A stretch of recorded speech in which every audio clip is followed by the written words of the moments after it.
I lost 125 subscribers in the last 2 weeks, and that's weird. My channel grows slowly. It almost looks stagnant, but it does grow. I check Social Blade daily, and it's always in the upward direction, even if it's only by a small handful every day.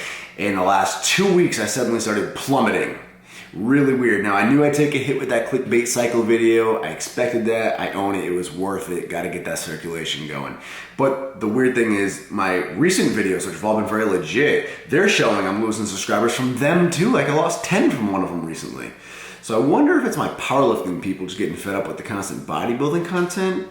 Though, if it's something else, like if it's the Premiere feature I've been using, because this started after I started using the Premiere feature. I thought that feature's cool, like build suspense and excitement. But if you guys hate it and it's pushing you away, please let me know in the comments below. I will take that into consideration and dead that. Anyway, enjoy this video. Try not to unsubscribe during it. It's Thursday night, and I'm cruising off of 2,071 calories to be exact. Only 67 grams of carbs. But the low carbs and higher fats actually been sitting really well with me in my older age these days. It used to be opposite as a teen. But anyway, this is what we're looking like. Not too unhappy with it. Legs.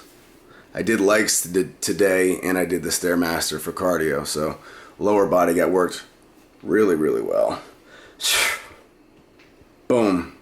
Not mad at it. And tomorrow, Friday, Dan, my coach, instructed me to give him a weigh-in.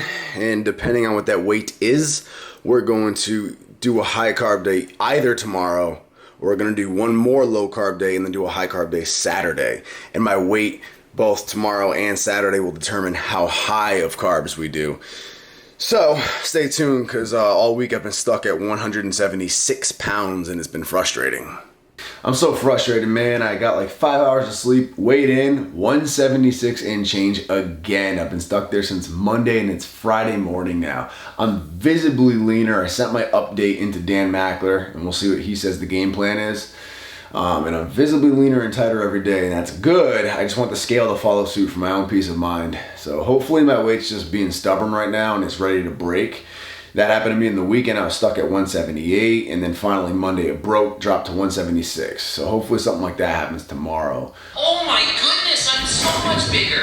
All right, guys, I got my guy Greg Doucette on here. I love him. Coach Dan responded. We are doing a high carb day today, and that's hopefully just what my body needs. I'll explain why at the end of this video, but we're bumping carbs from 65 grams, where they've been at all week, up to 200 grams today, tripling it. May not sound like a lot, but keep in mind my calories are only 2,100 for today.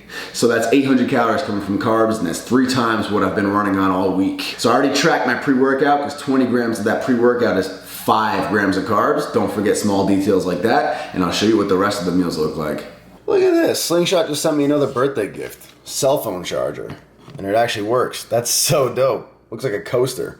And this freeze pad, which is like chirotherapy. That's pretty dope. Thank you, Slingshot. Don't know if that's available on the site yet, but markbellslingshot.com. Link and discount is in the info box below for you. Anyway, I spent all morning measuring out and weighing out everything ahead of time, because I wanted to map out each and every single meal down to the gram to make sure there's no mistakes or issues by the end of tonight. During a casual like beach season cut, if you get a high carb day, you can just go out and track whatever you want. You can eat at Chipotle, it doesn't matter. But when you're pre-contest, you want to make sure you know exactly how much of every minute detail you're taking in to the gram. So I even measured the bread I'm using today by the gram, not the slice. That's a huge key right there for accuracy. Don't want to play that guessing game when you're pre-contest.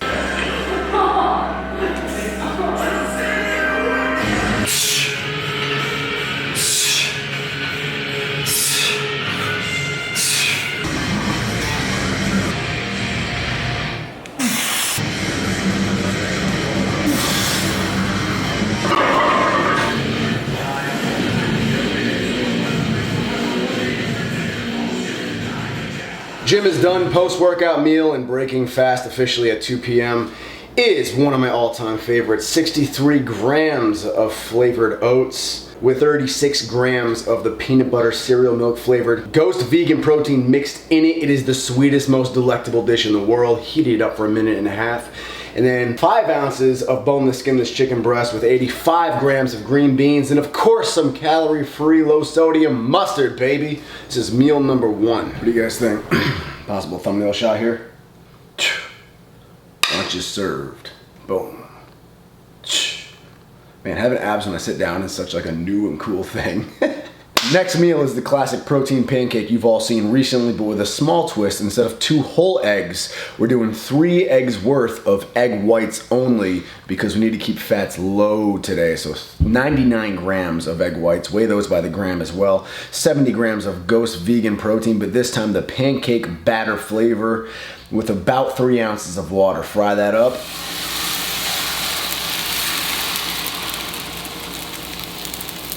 Weigh out 80 milliliters or 80 grams of sugar-free syrup, and that is a delicious wrap. And that one is mostly protein. Immediately following that up, we have my first sandwich in months, and I can't wait. This is using 106 grams of multigrain bread. Again, only use bread that you can weigh by the gram. That should be an option on MyFitnessPal. And this happens to be Ariana's like really miniature bread, so I made 2 sandwiches out of it. 2 slices of cheese, 96 grams of cracked pepper turkey, and a little bit less than 10 grams of romaine lettuce. Now you can add things like pickles for an extra splash of texture and taste without adding any calories, and it's delicious.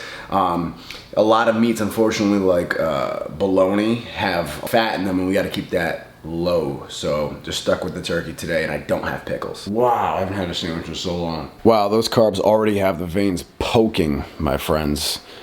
I could get used to this high carb business.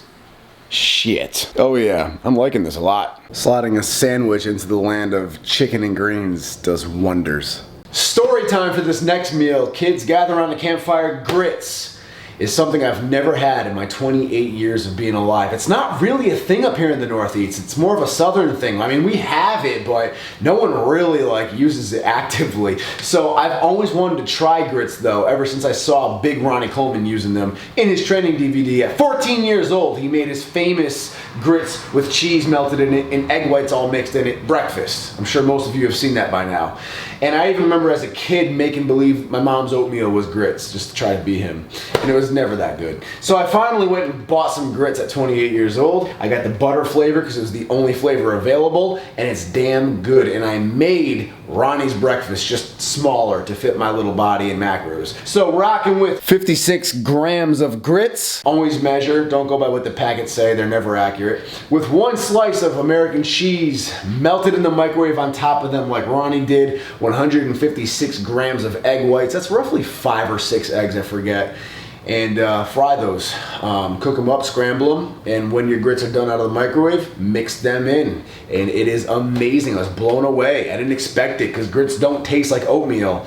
They're more like hash brownies. So with the butter flavor, the cheese, the eggs, it was really damn good. Wow, look at Ariana's home-cooked tacos her mother just dropped off for her.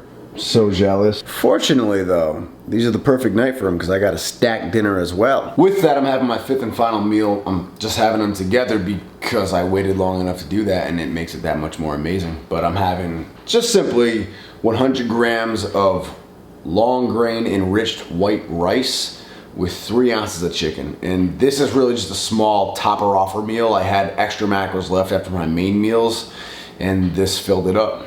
And that's it, man. 200 grams of carbohydrates, 220 grams of protein, 48 grams of fat. And we actually manipulated it just a little bit, so carbs were actually a little bit higher than 200, and fat ended up being just slightly lower. And that is a high carb day. 10:30 at night, feast. So I woke up the next morning and sent Dan a successful update. More separation in the side of my legs there than the beginning of this video. Sharper abs. I responded beautifully to the carbs. You can see Dan is happy. And this was a really good test run to see how well I responded to carbs right now, and the amount of carbs I respond well to. This is a good sign that 200 grams is a pretty good sweet spot. If you have too many carbs, you can spill over and look watery and bloated and softer. Also, if you have carbs too frequently, same thing can happen. So what we're doing is carb cycling, and what this does is you deplete your body for a long enough period of time that it ends up craving carbs. Maybe craving's not the right word, but when it finally gets carbs, it really soaks them up extra hard. And that's what you want. You want to be able to soak those carbs up nice and hard. And you want your body to respond in a way that's going to be beneficial for the stage. So you want to not only soak them up hard, but also be full and tight from them, not watery. So this was a good sign. I'm at a point where I'm responding to carbs well without spillover. That's great. And B, we locked down a solid number that I seem to respond well to. So we are making some changes, and we are 3 weeks out as of this clip. It is time to really suffer, and I'll give you that update in the next video.